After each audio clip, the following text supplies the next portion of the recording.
जय श्री महाकाल सभी को। तो आज हम पढ़ने वाले हैं जिसमें ब्रह्मा और विष्णु का जो विवाद हुआ था उसके बारे में, और लिंग पूजा का महत्व बताते हैं।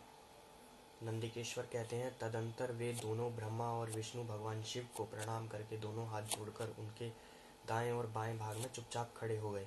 फिर उन्होंने वहां साक्षात प्रकट पूजनीय महादेव जी को श्रेष्ठ आसन पर स्थापित करके पवित्र पुरुष वस्तुओं द्वारा उनका पूजन किया। दीर्घ काल तक अविकसित भाव से सुस्थिर रहने वाली वस्तुओं को पुरुष वस्तु कहते हैं, और अल्प काल तक ही टिकने वाली क्षण भंगुर वस्तुएं प्राकृतिक वस्तुएं कहलाती हैं। इस तरह वस्तु के ये दो भेद जानने चाहिए। किन पुरुष वस्तुओं से उन भगवान शिव का उन्होंने पूजन किया, यह बताया जाता है। हार, नुपुर, केयूर, कीरट, मणिमय कुंडल, यज्ञोपवीत, उत्तरीय वस्त्र, पुष्प माला, रेशमी वस्त्र, हार, मुद्रिका, पुष्प, तांबूल, कपूर, चंदन एवं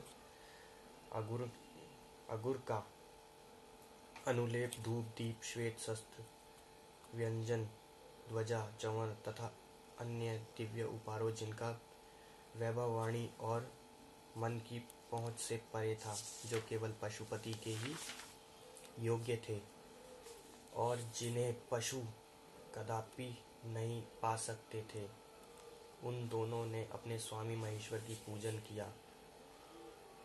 सबसे पहले वहां ब्रह्मा और विष्णु ने भगवान शंकर की पूजा की।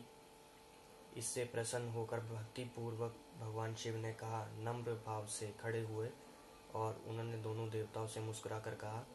महेश्वर बोले, पुत्रों, आज का दिन एक महान दिन है। इसमें तुम्हारे द्वारा जो आज मेरी पूजा हुई, इससे मैं तुम लोगों पर बहुत प्रसन्न हूँ। इसी कारण से यह दिन परम पवित्र और महान से महान होगा। आज की यह तिथि शिवरात्रि के नाम से विख्यात होकर मेरे लिए परम प्रिय होगी।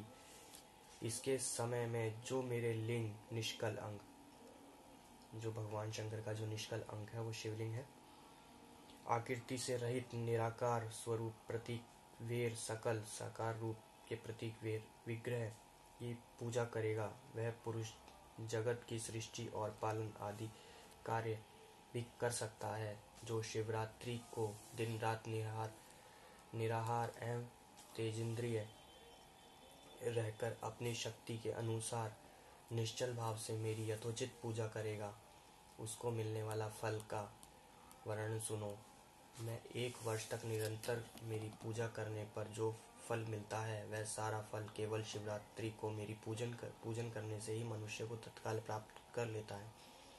ऐसे पूर्ण चंद्रमा का उदय समुद्र की वृद्धि का अवसर है, उसी प्रकार यह शिवरात्रि तिथि मेरे धर्म की वृद्धि का समय है। इस तिथि में मेरी स्थापना आदि का मंगलमय उत्सव होना चाहिए। पहले मैं जब ज्योतिमय स्तंभ रूप में प्रकट हुआ था, वह समय मार्गशीर्ष मास में अर्धा नक्षत्र से युक्त पूर्णिमासी या प्रतिपदा है। जो पुरुष मार्गशीर्ष मास में अर्धा नक्षत्र होने पर पार्वती सहित मेरे दर्शन करता है अथवा मेरी मूर्ति या लिंग की झांकी करता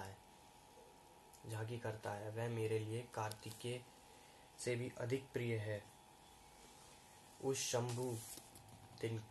शुभ दिन का मेरे दर्शन मात्र से पूरा फल प्राप्त होता है। यदि दर्शन के साथ साथ मेरी पूजन भी किया जाए तो इसका अधिक फल प्राप्त होता है कि इससे उसका वाणी द्वारा वर्णन नहीं हो सकता। वहां पर मैं लिंग रूप से ही प्रकट होकर बहुत बड़ा हो गया था। अंत उसके लिंग के कारण यह भूतल लिंग स्थान से नाम से प्रसिद्ध हुआ। जगत के लोगों का इसका दर्शन और पूजन करने से इसके लिए यह अनादि और अनंत ज्योति स्तंभ अथवा ज्योतिर्मय लिंग अत्यंत छोटा हो गया। यह लिंग सब प्रकार के भोग सुलभ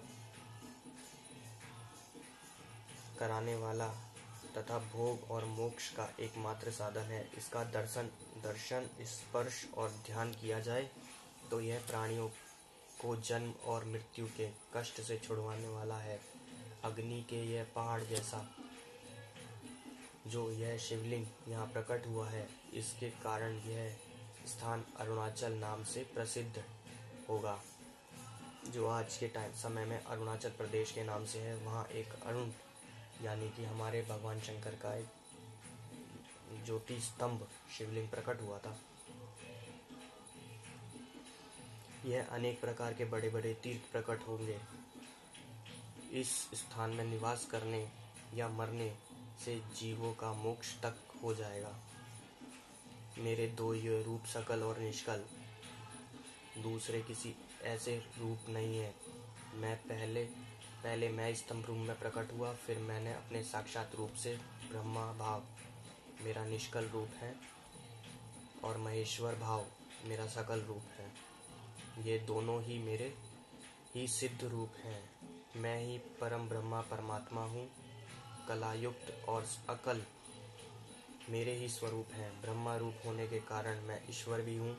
जीवों पर अनुग्रह आदि करना मेरा कार्य है। ब्रह्मा और केशव यानी श्री हरि, मैं सबसे बृहत और जगत की वृद्धि करने वाला होने के कारण ब्रह्मा कहलाता हूँ। सर्वत्र सम रूप से स्थित और व्यापक होने से मैं ही सबका आत्मा हूँ। सर्ग से लेकर अनुग्रह तक, आत्मा से ईश्वर तक, यानी कि सग्र हमारी आत्मा हो गई और अनुग्रह तक हमारे ईश्वर तक भिन्न है। जो जगत संबंधी 5 कृत्य हैं वे सदा मेरे ही हैं और मेरे अतिरिक्त दूसरे किसी और के नहीं, क्योंकि मैं ही सबका ईश्वर हूँ। मेरी ब्रह्म रूपता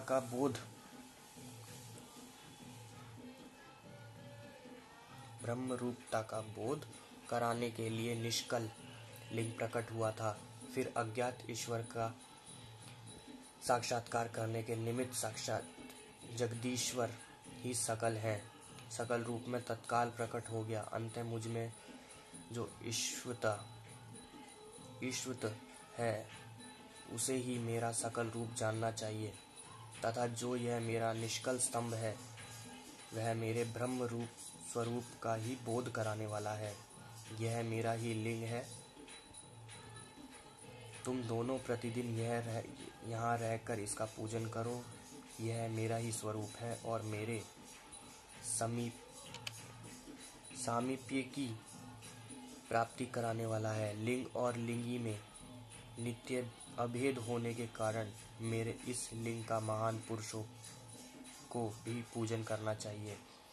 मेरे एक लिंग की स्थापना करने का ही यह फल बताया गया है कि उपासक को मेरी समानता की प्राप्ति हो जाती है। यदि एक के बाद एक शिवलिंग की भी स्थापना कर दी जाए तब तो वे उपासक को फल स्वरूप मेरे साथ एकत्व साजिश मोक्ष होता है मोक्ष के रूप में फल प्राप्त होता है। प्रदायक शिवलिंग की स्थापना करनी चाहिए। मूर्ति की स्थापना उसकी अपेक्षा गौण क्रम। शिवलिंग के अभाव में सब ओर से सवेर मूर्ति युक्त होने पर यह स्थान क्षेत्र नहीं कहलाता। इसमें लिखा गया है जो हमारे शिवलिंग की जो स्थापना होती है उसके बारे में बताया है, और जो हमारे जो भगवान के जो अग्नि स्तंभ हुआ था जिसके पीछे ब्रह्मा और विष्णु का विवाद हुआ था उसके बारे में बताया गया है। पंचकृतो अगला अध्याय है हमारा पंचकृतो प्रतिपादन, प्रणव एवं पंचाक्षर मंत्र की महत्ता, ब्रह्मा विष्णु भगवान शिव की स्तुति करना और उनका अंतर्ध्यान। तो अगला अध्याय हमारा ये है 6वां अध्याय। तो हम इसी के साथ ही ये 5वां अध्याय समाप्त करते हैं और हर हर महादेव। आप भगवान शंकर आप पर अपनी कृपा बना के रखें। और इसी के साथ ही हम यहाँ पे आपको नमस्कार कहते हैं और मिलते हैं हम आपसे अगले अध्याय में। हर हर महादेव, जय श्री राम।